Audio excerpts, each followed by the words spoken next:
Hi everyone and welcome back to the For Marketers podcast. So we've got a really exciting episode today because we are addressing, of course, the next trends in marketing. It's what we do best. We've got 4 perspectives here. And so we're looking forward to 2022 and what companies should be expecting in terms of the marketing environment for next year and going forward. So first and foremost, introductions. So my name is Melotti from Melotti Media Copywriting and Message Marketing Bureau, and we help you write words that articulate your message that engages audiences. Mike? I'm Mike Sandys from Oddball Marketing. I'm the managing director there. We're an action-orientated, full-service marketing agency. Hi, I'm Ariel Peters from Two Drafts. We are a full-service video and animation studio. We do the creative, the strategy, and the full video campaigns from TV commercials to multi-channel social media ads. And my name's Kristen Hancock, and I'm from Font & Swatch Branding and Design Studio, and we create profound brands for our clients. Right, let's do it. So 2022. Right. So yes, there's so many trends going on right now, and it's something that businesses want to know about, and we're in the right position given that we're 4 facets of marketing. So what are we seeing? I'm going to just throw it open. Well, why don't you start off, given that content still... All right. Content. Yes. Yeah. Well, look, I think that one of the biggest trends I've seen and also read about is messaging, and that blogs are still extremely relevant for the depth. I think they've become more relevant. More relevant. Yeah. So long That's as, what we've definitely seen. Yeah, but so long as user experience is maximized. Yes. It's no longer good enough to just go, oh, I've just got 1,000 words and that'll do. It's more about now, I've got 1,000 words on topic that have a nice flow, that continue the message, that give people what they're expecting, and are delivered in a way that's comfortable. Because I feel like people are now really picky. When they think about, as customers ourselves, when you're searching for a piece of content, it doesn't matter. It could be a new school for your kids or a new product. You look there, and if it's uncomfortable to read, straight away off you go. It's just the way that people are today. So I think that's intertwined with one of the other themes that we've observed over the last 18 months, and that's attention span. So I think attention span has narrowed and reduced, but it's because there's so much noise going on in terms of, a lot more marketing pushes even coming into our social media and our digital feed. But it's an interesting contrast to attention spans reduced, but people are moving back to blog to read. When they are captured, they are actually willing to invest time and energy into it. So I think you're right, Chris, definitely going back to, quality. To blogging, but Quality. Can't be long. Can't be, 1,000 words is a lot for people to digest, and the way it's presented to them visually from a branding perspective, I think it's got to be, you've really got to make sure that it's easy on the eye, easy to consume. It sounds like play school, doesn't it? But short, sharp paragraphs. Yeah. I'm all for that. White space. And don't over-labour it, because people generally, I think, because they're spending more and more time on digital and on devices, their actual willingness to sit there and be drawn in, it's just not there. Yeah. The key attention there, span. it's now the headlines. Yep. Yes, absolutely. Amen. It's true, right? And the top 3 points, and you're going to capture me or not.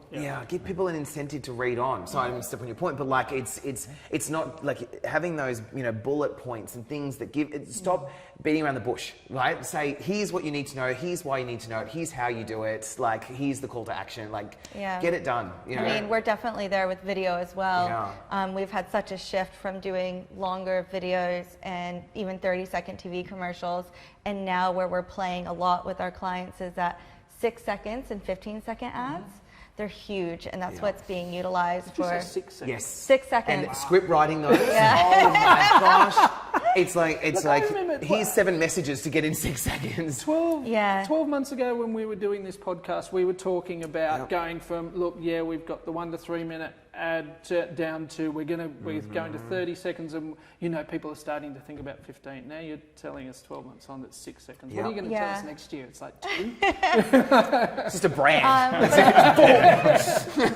They actually must be so challenging. It is really challenging. Very much so. Usually 6-second ads are more brand awareness. Yeah. So we'll usually do a 15-second and a 6. Normally 6-second ads they can't skip Yeah. So they're forced to watch it, and you can utilize those to create more brand awareness.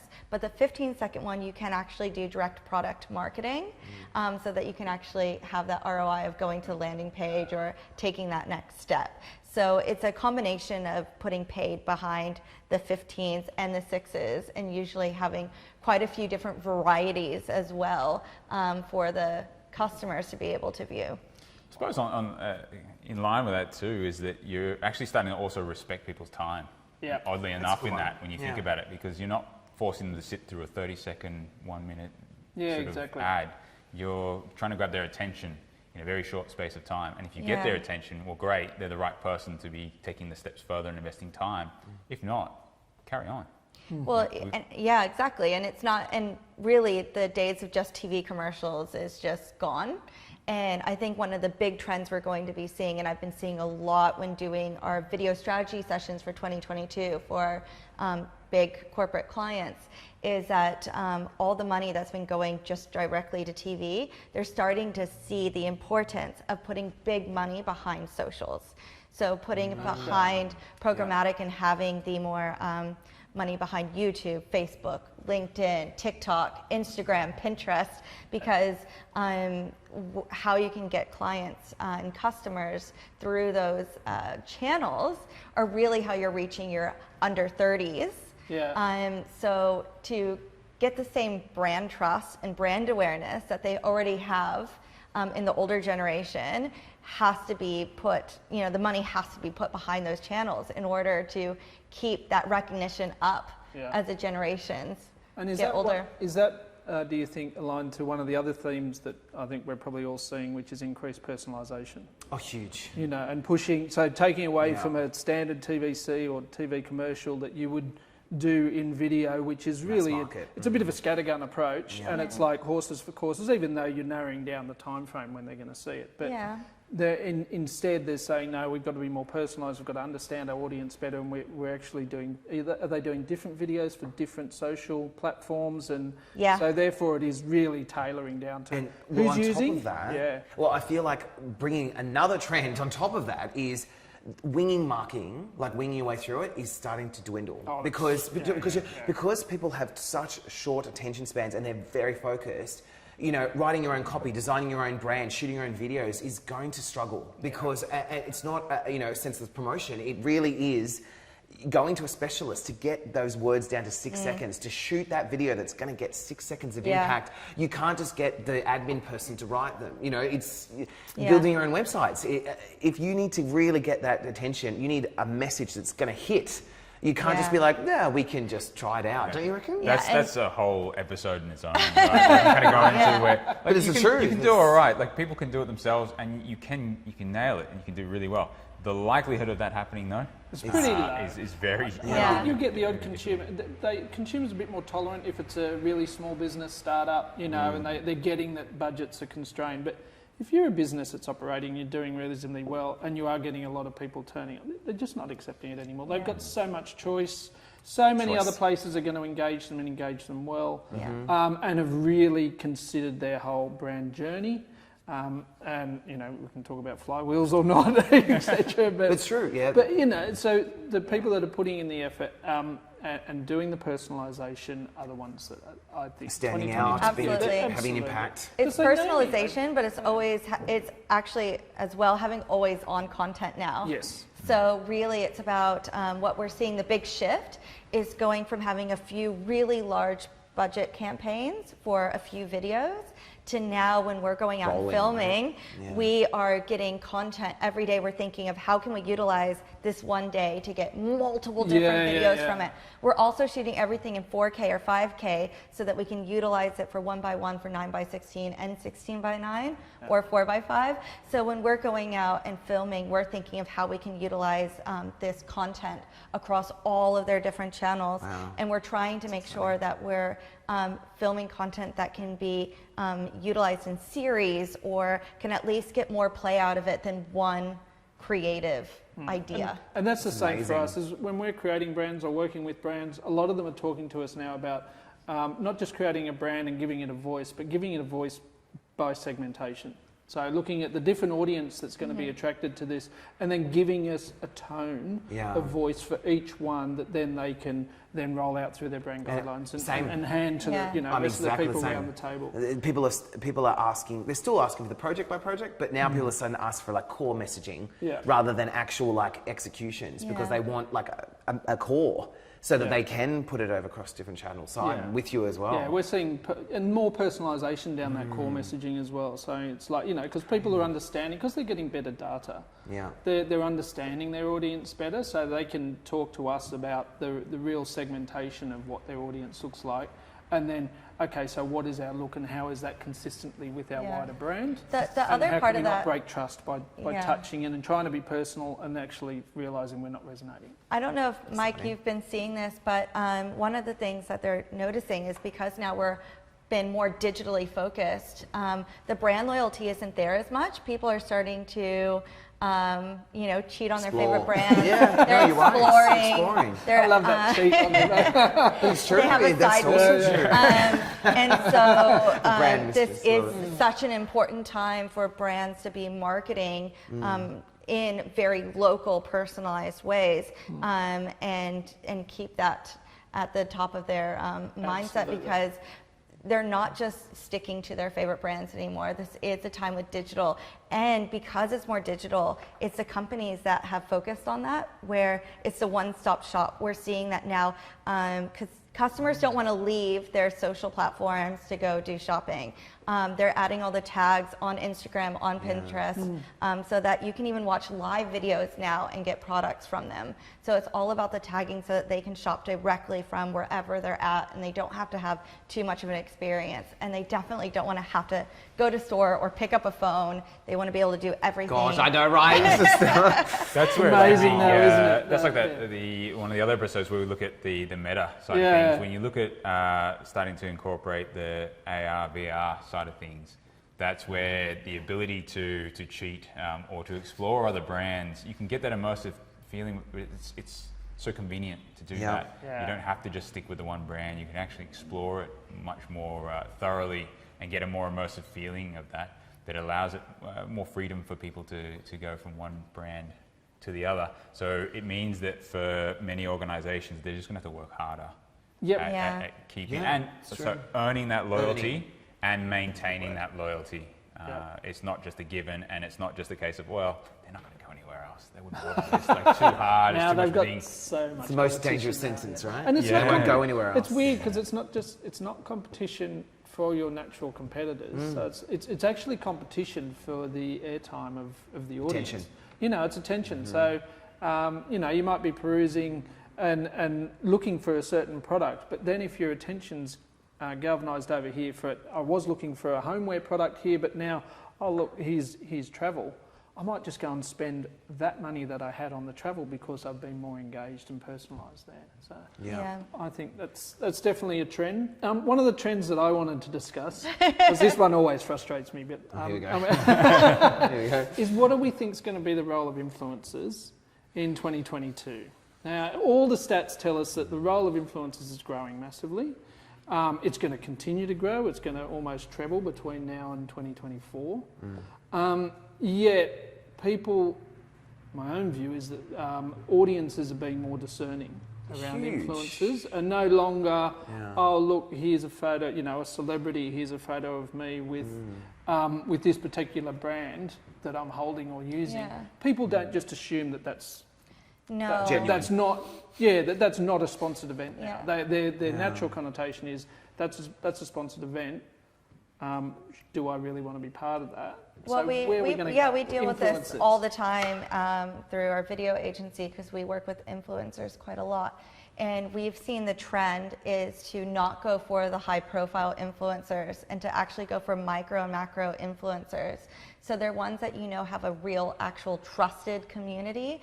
So they might be really into surfing and their whole entire platform is just about them going out and catching waves and being with their mates, and so a surf brand going to them, even though they only have maybe 100,000 followers, they know they are dedicated, real followers who truly trust that influencer. And are you crossing over and using that influencer based just on the values of the influencer? And so they may not necessarily be in your service or your product, but you're actually drawing on their values?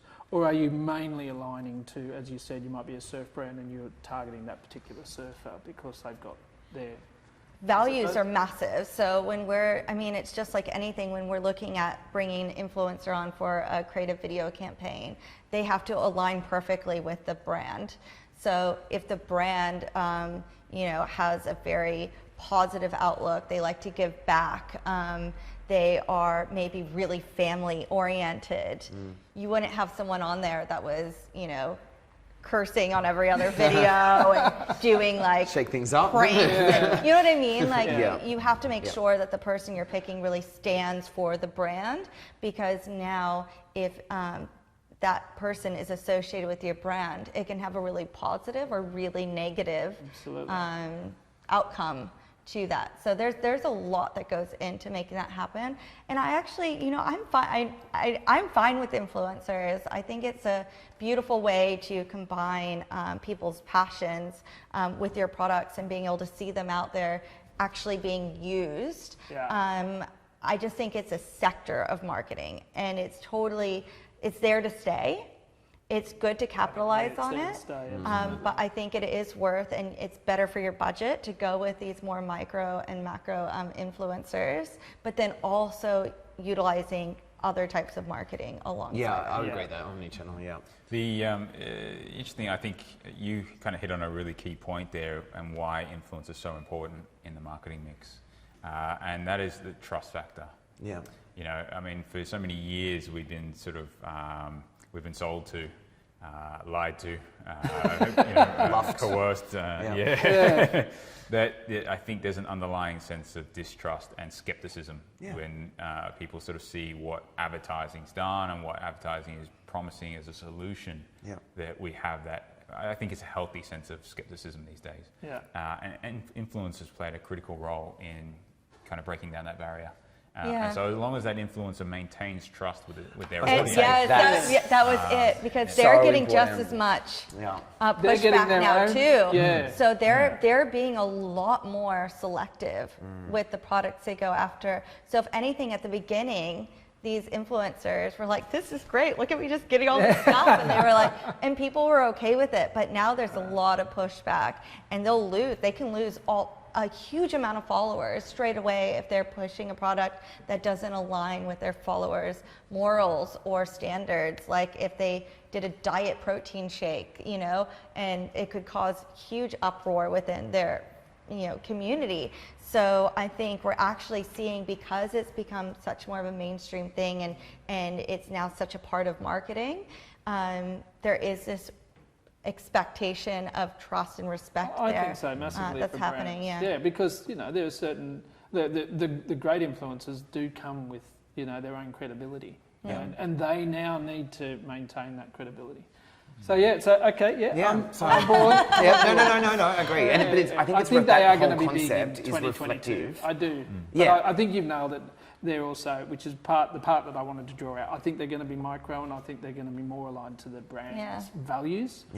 Because we're seeing that they are running their own businesses now, influencers, and therefore they're protecting that audience quite a lot. Let's talk about that, because I think that's a huge trend in this new year, values and authenticity.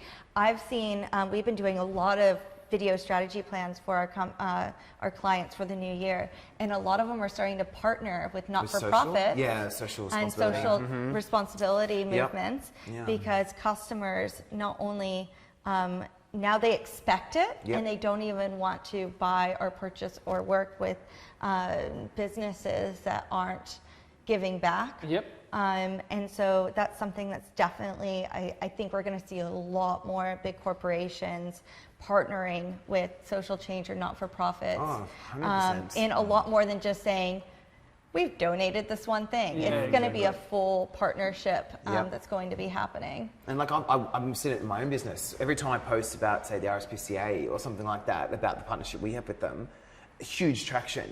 And it has often nothing to do with our business at all. It's just, here's an initiative that we've helped them with, here's some content that we've helped them write. And it's like people respond and really resonate with those kind of messages, and that spurred me to get more involved in that social cause. But only if you're truly being This is involved. the key. And I agree. That's the difference this year. Because this, I think, in 2022, this is the key. It's like there is a big push from, doesn't matter whether it's business or consumer, to be involved in social change. And I'm sure what will come through, we'll see more is climate change. Of course, because huge. that, it's the reality of climate change is really getting on, really getting the airtime. But you have to be legitimate.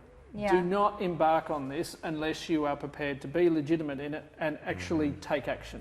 Because if you don't, you will pay the price. You get caught out. And look, I think that something we've talked about the whole time is that exact theme. Is everything needs to be genuine now. Like, did you reckon? Like, we've talked about many different trends in this episode, and all of it has come back to be there for the right reasons. Yes. Right? Do you Authenticity. think? Like, that's what, it doesn't matter across all of our fields, all of it is be authentic. Yeah. So do we want to sort of summarize with our key, maybe we do a couple of each of the trends that we're sort of excited for? Do you want to start? Everyone's like, okay, so I think, look, for 2022... We just discuss all that. So I think for 2022, experience for me is one of the main things I think is providing a great experience, and that it starts with your messaging. So something that my business gets involved with is the copy and the content and the messaging side of things. So making sure that you're checking that your website is providing a great experience, that all of your content is providing a great experience. All of it is quality. I think that for me is the 2022 trend. I think for us, it's actually starting to see the continuation of the hybrid kind of purchasing model that we saw really over the last kind of couple of years, really. Digital and purchasing online is massive. It's grown incredibly well. But then now as we get back to some sort of level of normality, that we'll see a really strong hybrid approach. And I think that's where we're really going to see both the sort of physical side of things and shopping, it's there, it's going to be there, but then the digital side is still going to be a very prominent feature going forward, and it'll be interesting to see how that then evolves when we talk about AR and VR as well coming into the mix. You're going to see this sort of hybrid where there's going to be a blending of these different sort of you'll start to get those real world experiences that we can have right now that you just don't get online. Those will start to become more online, and so there's going to be this interesting sort of mix of some brands start to have a bit of both. Some will still be more predominantly just experiential in terms of real world, and yet the digital side is such a huge thing, and that's going to be really interesting to see how that dynamic plays out. But I see that being a huge trend going forward in the next year. Yeah, I mean, for video is going to be king. I feel like I'm in a great industry right now because video is so essential in marketing. And we are seeing the development of the more shorter videos.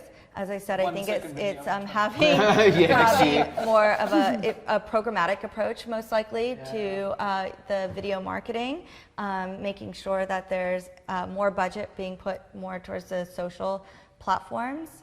There is going to be a lot of influencer marketing as well, but I really think the trend and how you can start prepping for it now is to have that video content strategy so that you have video for the whole year planned and you're hitting all those milestones because customers are expecting video on all different platforms throughout. I think that's right. The whole entire year. So, taking over the world. And podcasting too. And look, from our perspective, I believe it's going to be personalisation and engagement are going to be the key. And engagement, by engagement I mean really understanding what your brand's about, what are the foundations of the brand, what does the brand stand for from a values perspective, and making sure that you're able to engage the audience with that. So tell that story and personalise it down, customer segmentation to the nth extent that you can. The more you can personalise it, I think it's going to be. And that's going to be the theme for 2022. Great. Well, thank you, for marketers. Thank you, everyone. Thank you for joining us for this episode of the Marketing Trends for 2022. Please join us on our next episodes, and we'd love to see you again. Thank you, everyone. Thank you.